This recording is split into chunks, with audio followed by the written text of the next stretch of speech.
Yeah, so we're recording. Hey everyone, welcome to the second episode of In Conversation. This series is meant to discuss some of the mental health issues faced by students in this lockdown. In this session, we will be talking about identifying and coping with depression. This topic came up a lot in the responses to the survey we had sent out previously. To discuss this, we have ISER Pune counselors Vishaka Pardeshi and Vrinda Valimbe, along with BSMS students Jitesh and myself Kunjal. So, right. So one of the questions we've got is just basically what is depression, and how does one know if one has depression or not? As in, there are a lot of symptoms, but is there any, like, say, sleepiness or lack of motivation, mood swings, lack of productivity? But is there any general identifying features which you can point out, which might be helpful for people? Vishaka, you would like to elaborate? Okay, sure. So, depression, like usually, I think people, whenever they're feeling low or, they are not feeling very great, so they might be having a really tough time. So, you usually hear somebody saying, I'm feeling depressed. So, there's definitely something more to it than that. So, Kunjal just asked, what are the symptoms that we can look out for? So, most of the things which you already said, which are like there's lack of motivation, then there is low mood. Somebody might start, their work life balance starts getting affected because there's lack of motivation, then there's low mood. So, they might not feel like going to work. Some of the other symptoms are you stop feeling happy. There's lack of pleasure in activities that you actually enjoy doing. So it's not just related to not feeling like working or going to classes, for example, academically. But it could also extend to things that you actually enjoy on a day-to-day basis, but you stop feeling like doing those also. There's social withdrawal. You stop, you start making excuses. You don't want to go out and meet your friends. You avoid social functions. Even with family members, if you're staying at home also, you might notice that somebody is just trying to keep to themselves. So it's not just physical withdrawal. It could also be that emotionally, you feel that there's some distance that this person is showing. Along with that, there could be loss of appetite. Um, People start feeling like not eating.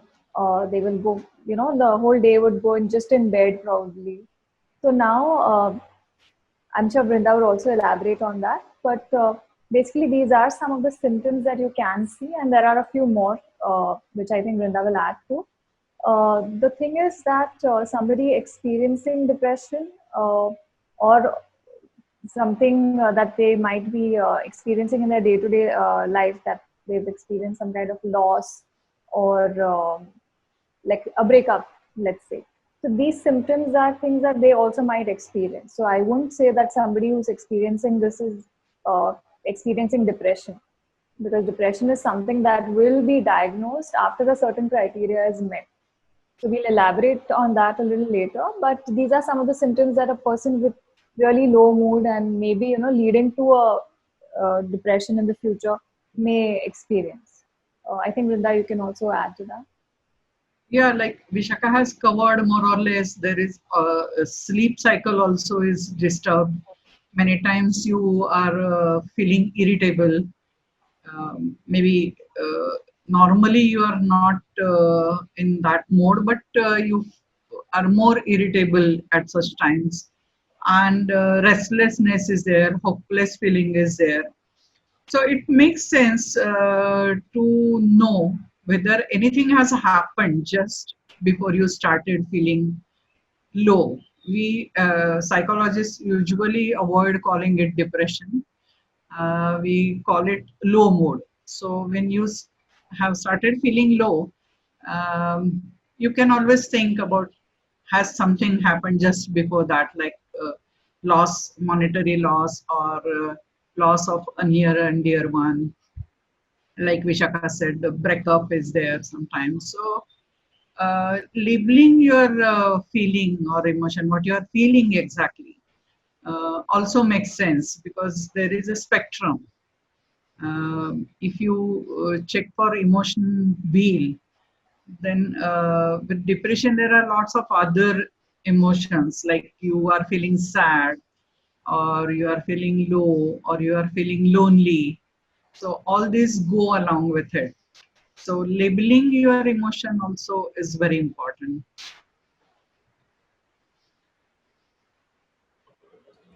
Okay, thank you.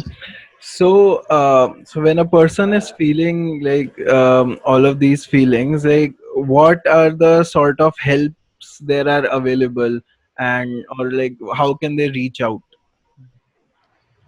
Okay. Um, should I Yeah. start or will I?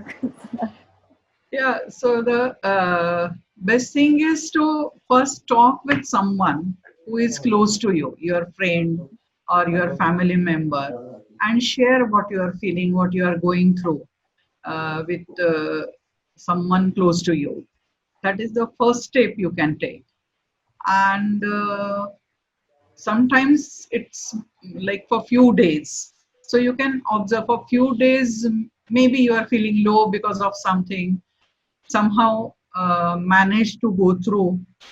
But if it persists for longer time, more than 2 weeks or quite a longer time, and talking with your friend or your family member also is not very helpful, then it makes sense to approach a psychologist.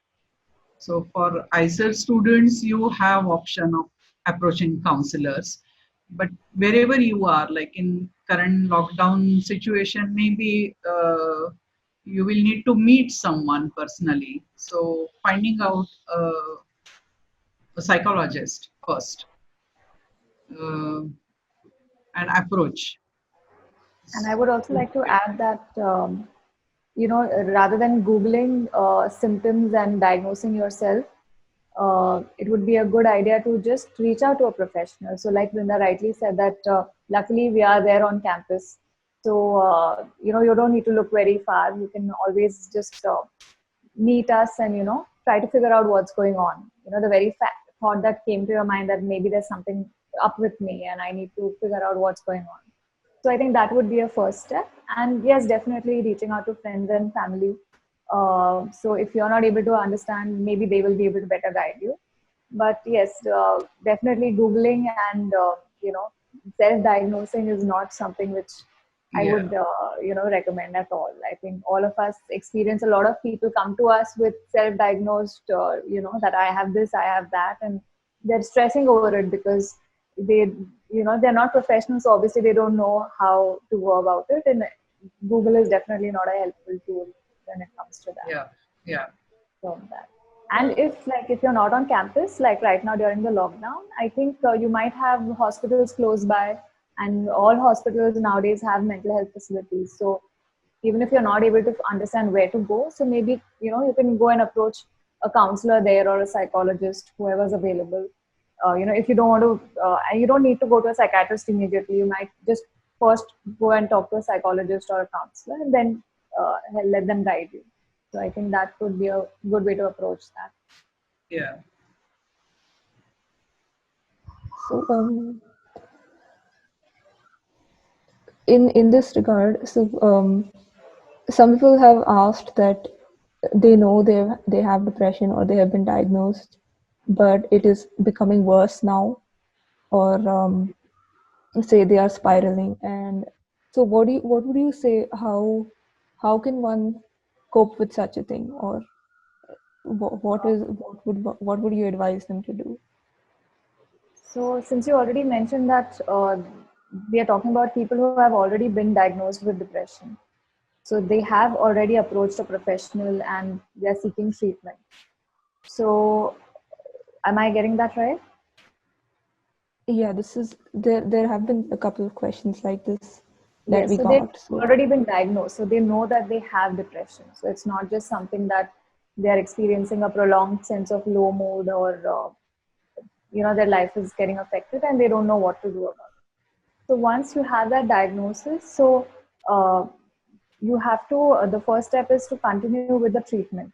So I understand now the lockdown is there, so physically going and meeting your therapist, your psychiatrist might not be possible, but we are catering to all these individuals via online sources.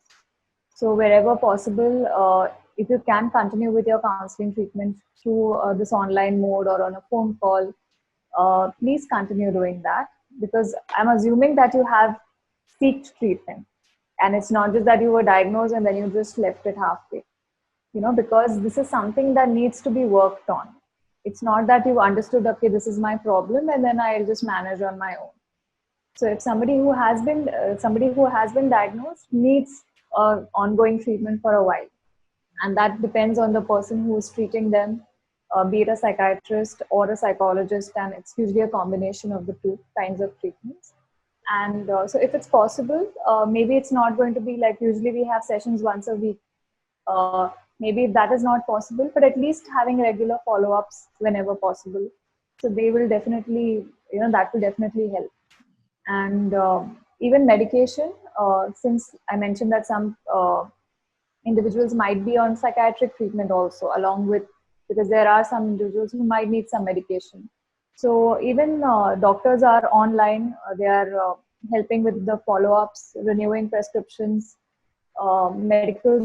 Medical stores are open, so medication is available, but you need to reach out to the professionals who are there to help you. So just dealing with it on your own at home and stressing that I have this problem now, I don't know what to do about it, is definitely going to be a downward spiral.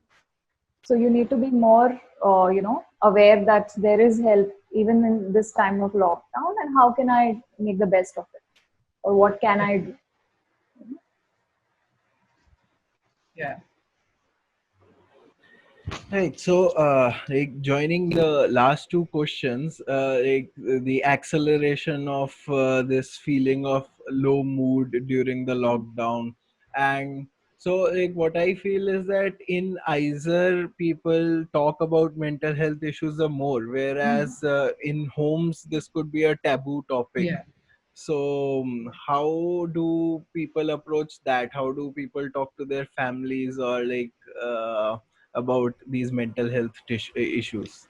Yeah, I understand, because many times family members either really don't understand because maybe they haven't gone through it, or even if they have gone through it sometime or other, they haven't identified it as depression or any kind of mental health issue.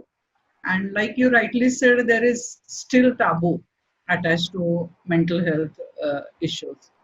So, yes, I understand that many times people feel that my family members or my friends don't understand what I'm going through. So, what I will suggest is just because they don't understand doesn't mean that they care less for you or love you less. It's just that there is some kind of cognitive block on their part, or they are just uh, not gone through. It's more like a person understanding what labor pain is without going through labor. It's more or less like that. So just because somebody is not understanding doesn't mean they care for you less. So always remember that, because that, if you start feeling that they don't care for me, then it is a sure way of still going down. So first thing is always remember this thing, and maybe approach someone who understands instead of insisting that people around me, my family members, should understand what I'm saying. Of course, you share with them because that is first point of contact in our life. You do share with them, but even if they don't understand, approach people who can understand better what you are saying when it escalates, especially. Vishaka? Yeah. So I would just, I think I completely agree with Vrinda that it's something that people are not able to process.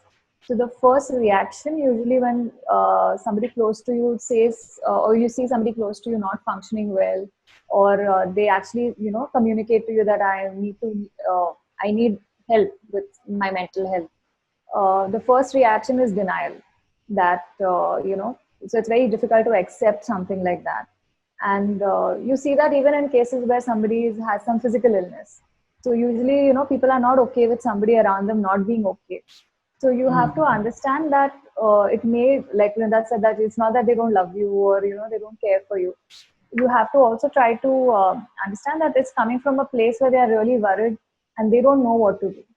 Like if you tell someone I fell down and had a fracture, they know what to do. They will take you to the doctor and they know the course of treatment. How does it, what do you need to do? Like what precautions to take? How to help you? But the moment they don't understand something like any mental health issue, they don't know something which is very new to them. Though it has been there always, but the awareness is still very less. So the moment they feel helpless, it's like, no, this is not there. Like you're just making a big deal out of it. And also to understand that any person who's dealing with a mental health issue, like we're talking about depression right now, the symptoms that we see, we all experience those.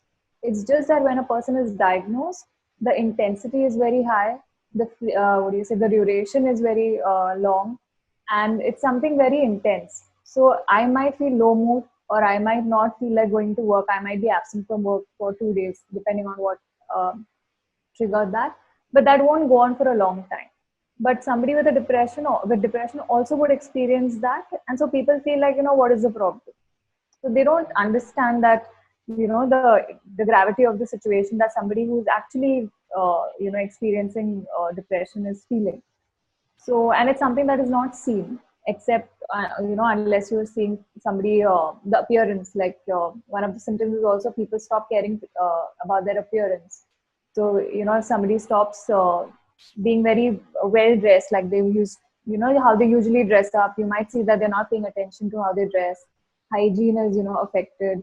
uh, what do you say, they start withdrawing, like I already said. So there are various other symptoms that come along. So in that sense, you can see it, but you're still not able to see it physically like how you would see in physical illness. So that definitely interferes with somebody processing what you're feeling. And then, like I said, that a sense of helplessness comes in, that I can't help this person because it's not something that can be treated overnight.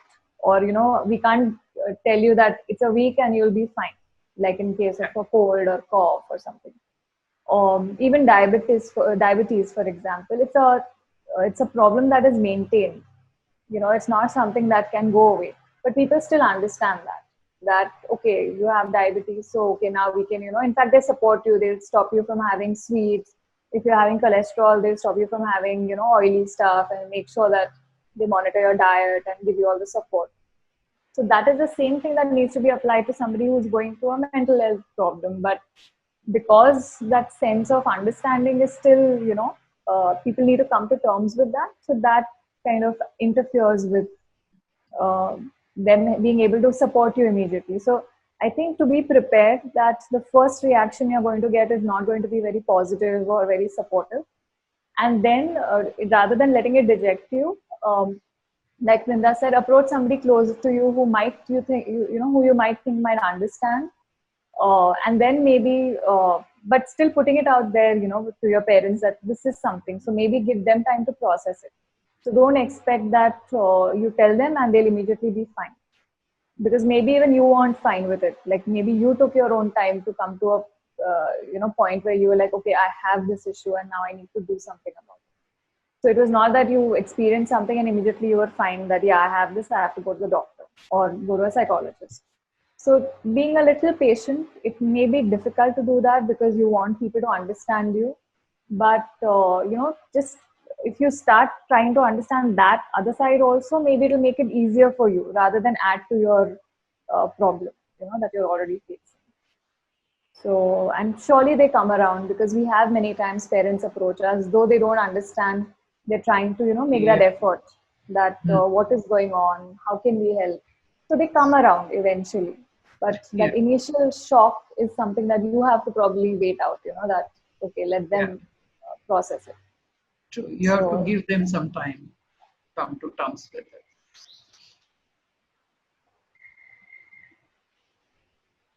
So, going off of that itself,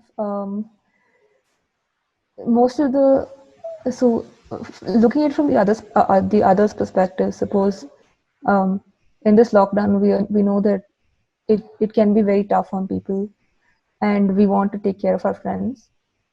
So how do you how does one help the people you're living with, your friends, if you feel that they might be having something similar to depression, or if they are um, facing such problems?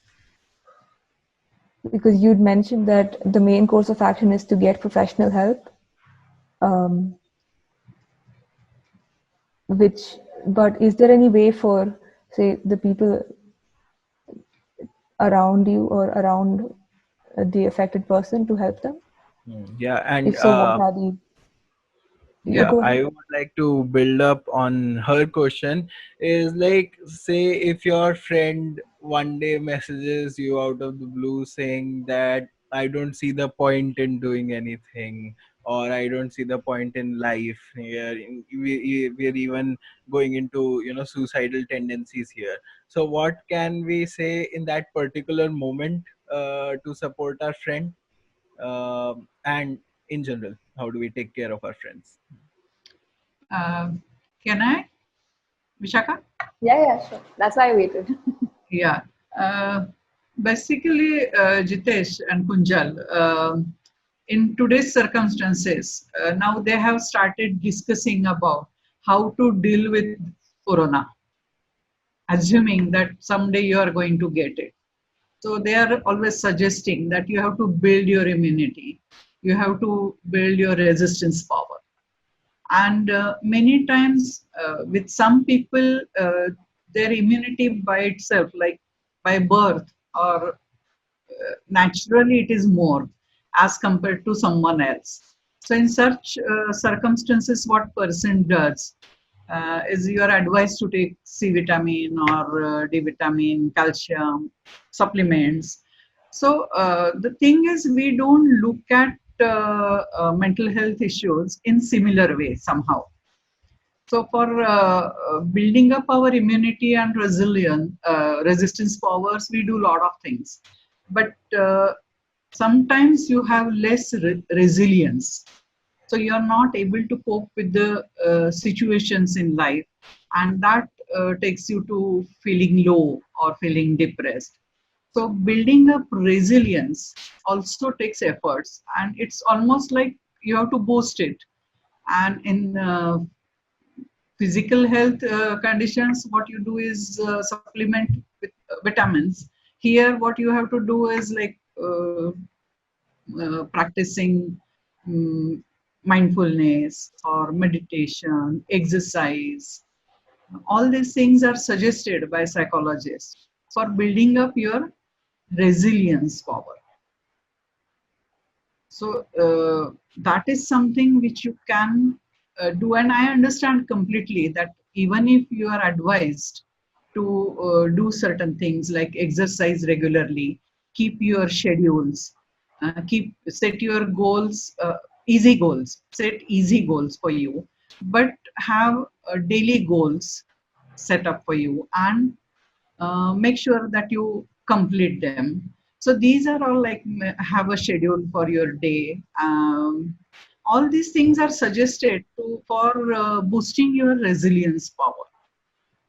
So even if one day I'm not able to do it, fine, you can excuse yourself for that day, but next day again go back to that routine, go back to that schedule. I hope I have understood question correctly. No, Vishaka? Can I just, yeah, can I just add to that? Like, I think also Kunjal mentioned that if somebody around you is, experiencing, you notice that they are experiencing certain symptoms that you feel they're not okay. Maybe you understand that they're going through something that needs help. So definitely, first thing is, people, we encourage people to work on their resilience. Like, um, and build up on their coping mechanisms. I think that is something we discussed in the first session also. But in spite of that, somebody who might be functioning well in under normal circumstances, like if there's a problem that comes up, they might not do so well under another level of, something that adds to that situation, like a lockdown. So in that case, usually the first thing that we say, if it's somebody who's really close to you and you have a good amount, like a good level of communication and rapport, maybe just asking them, in not like, are you depressed or something, but or are you having an issue? But it could just be like, I noticed something that you're not your usual self, or is there something that's up? So giving them an opportunity to open up. So maybe just having an open-ended conversation like that, understanding that sometimes people are not okay with talking, but just the fact that you communicated, maybe they think about it, maybe they are not understanding that they are going through something like this, like it's so obvious that they're going through something like this. So maybe they will later on come around to it and talk to you if they feel that you did tell them that if you need to, you can come and approach me if there's something we can do about it, if I can help you. So giving them that space, you can definitely not take your friend and go to a doctor or go to a psychologist, because each one is, they might have their own resistance. They might not see that they have an issue.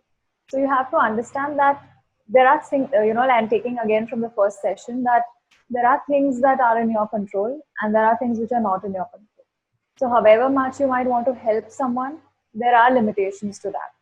So, Yeah. like I said, that communicating with them that, I think something's not okay with you, you're not your usual self. So, is there something you'd like to talk about or share with me?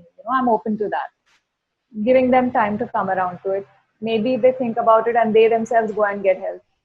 But if this continues, maybe you can approach them again. But beyond that, you cannot force them to go to a mental health professional or Yeah. seek some kind of help. Okay, so you have to understand that though you have good intentions, though you might want to really help them, but there is a limitation to that. So then not feel guilty about it, because many times we have that, students coming to us and my friend is so upset and I really can't do anything about it. So this is Yeah. something you can try. Also being there for them. So, maybe they don't come and tell you, I need to go to a professional for help. Maybe they just come and vent it out to you, or just share something with you. So maybe then just be there for them, in small Yeah. ways. If they need your help for something, or, just sometimes not even help, just being with someone for a while, taking them out, like meeting them for lunch. So even if you're not actively trying to show them that, I'm there for you, because you seem to be not okay, just doing your usual thing, involving them. So, not being like they're saying no, so I will just stop asking them. Just maybe dropping that message that I'm going for lunch, join me, I'm at the mess, like a night sir I'm talking about.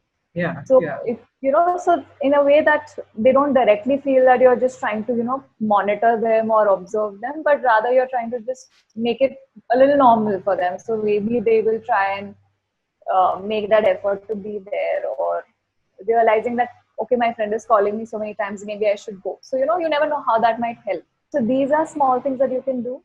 Or even about classes, I think it's a very normal thing to ask, why aren't you attending, like, so is there something up? So in these subtle ways, you can, probably try to be there. But other than that, understand that there are boundaries.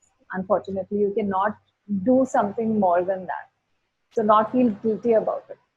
Yeah, and I would like to add to it that you also have to understand that you can't take too much pressure, Yeah. because you also have to take care of your own mental health.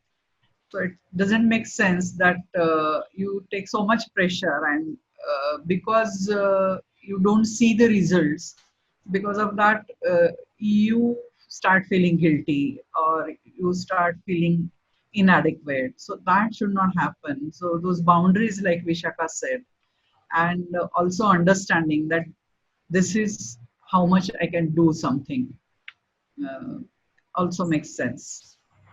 And the other thing that Jitesh mentioned was about, if somebody gives you a call saying that I'm suicidal, or I don't see the point in doing anything. So first thing is, if somebody tells you that I don't see the point in doing anything, maybe just hear them out rather than immediately jumping in and being like, no, you're just minimizing it, like you're just because that's what we do, right? Like if somebody is feeling upset, we try to show them how it's not something that big to worry about, or you can manage. We start trying to make the person feel okay, whereas they just need somebody to hear them out. You know, maybe they're just venting, like I said. And I understand no one out there is a professional, like you all are students, and even people who are not mental health professionals, let's say. So it will be difficult for you to understand what to do. So it's a very normal thing that when you go and approach someone, you at least expect them to hear you out rather than start giving you advice. Even if it's not related to mental health issues, even if you're just sharing some issue with the lab, let's say, imagine you go and tell someone something and all you want to do is vent or share something, and the other person is just giving you advice or telling you how it's, there's no big deal. So you wouldn't like it, and then that would probably shut you off from further conversation. So you might not approach this person again. So just being a little mindful of that. And I think, like Vrinda said, like we were just discussing, that there are limitations. So I think just adhering to that. If somebody is suicidal, so that is something that if you know for sure that this person is not been okay and is thing, then you need to contact the authorities, that there is something up with somebody. They're telling you that I'm, really wanting to do something to that extent. So that is again something that you need to raise an alarm, because it can go both ways.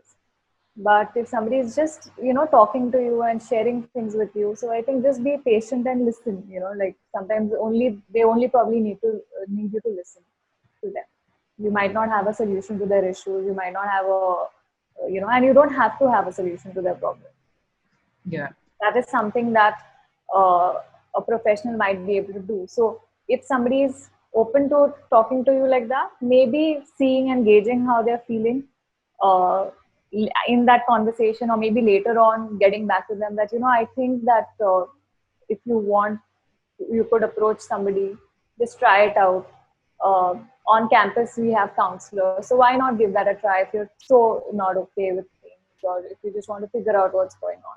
So then, kind of subtly telling them that, rather than just first thing is that, this is an issue, so you need to go to a professional, or jumping in yourself and, trying to help. So I think that is something that you can be mindful of. And yeah, and definitely I'd like to elaborate on what Vrinda said, that don't take it to yourself that, you have to be like the problem solver to for Yeah. everyone, and like you have to take care of yourself, because you're on campus or wherever you are at work, you're there for doing something. And if you start getting affected yourself, it's like, in an airplane they tell you, like, if in case of an emergency, you have to first wear the oxygen mask yourself and then help others.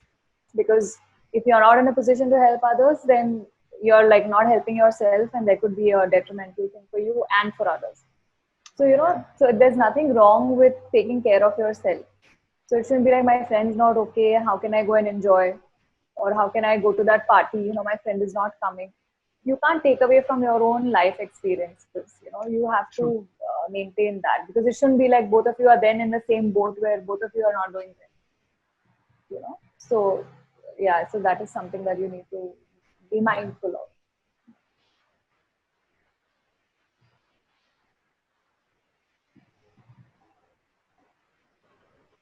Yeah, so somewhere in between you mentioned about some things that are not in our control, but then they affect us a lot anyway. For example, some people mentioned deteriorating finances or a loss of a loved one, Right. uh, and like these can have very detrimental effects on a person. So like if people feel that they are going out of control for such things that they cannot control, how can they try to keep themselves afloat? Uh, I'll go. Okay. Yeah. So, yeah, so to answer your question, we are not saying that you should not feel anything. Like if there's definitely, if there's a major life change that has happened, it could be, it doesn't only have to be a negative thing. It could be a positive thing, like a complete relocation to a new job, that could itself bring with it a lot of anxiety. So though you might be happy about it, but there's so much pressure that that might lead you to like be a little skeptical about it, and that affects you. And definitely like negative life changes where there's a loss of a loved one, or there's like a failure, let's say academically, or and it doesn't have to be big or small. What experience feel like upsets you, it's your experience. So I cannot say that this is a valid reason to be really upset. And for you it may just be like you're not used to failing any subject, and you failed something in a quiz. So that does not mean it's just a quiz, so why you're worrying. Maybe that is something that really affected you. So never minimizing, or so there's no need to minimize somebody's experience. And what do you say? So these life changes will definitely affect you. Now, like I said earlier in the conversation, that the diagnosing criteria is when it goes beyond a certain time limit, or there's a certain time frame that we have in mind, or how intensely it's affecting you. So if there's a, like you might not stop grieving your loved one for a really long time. So I can't say that 6 months and you'll be fine, that you're somebody you've lost, as it's the 6 months is over. But when, so giving yourself like say a month or two where you're just not able to function. But after that, when you start getting back to normalcy is also important. So though you're still feeling the loss, or you're still feeling sad, but at the same time you're able to get back your life together. Like maybe you're not happy, but you're still able to go to work, you're able to perform your duties, you're able to get back to studies, let's say. So your functioning has not come to a standstill. The problem would be if after experiencing this, after feeling sad about something, after feeling like not doing anything for a week or two or three, and then that continues for a really long time, then that would be a problem. So if you're just not able to get out of that, is when it will be an issue. So all these feelings, like all emotions, are important. So rather than denying them, or just blocking them, it's better to experience it, and then you can overcome it. So Yeah, yeah. So that, I think, I hope that yeah, answers what you're asking. Brinda, you yeah. were saying something. Yeah, so like you said, Jitesh, that yes, there are sometimes things which are out of our control, which makes you sad. Uh, I will suggest that there are also things which are in your control at that moment. So instead of ruminating on what is out of my control, you have option, you have choice of listing out what is in my control. What is it that I can start doing right now? Maybe very small thing which may not be immediately helpful. It might be a long drawn process, but at the same time, there might be things which you can do. So listing those things, listing things to do which are in your control and start doing it also may prove to be helpful in such circumstances.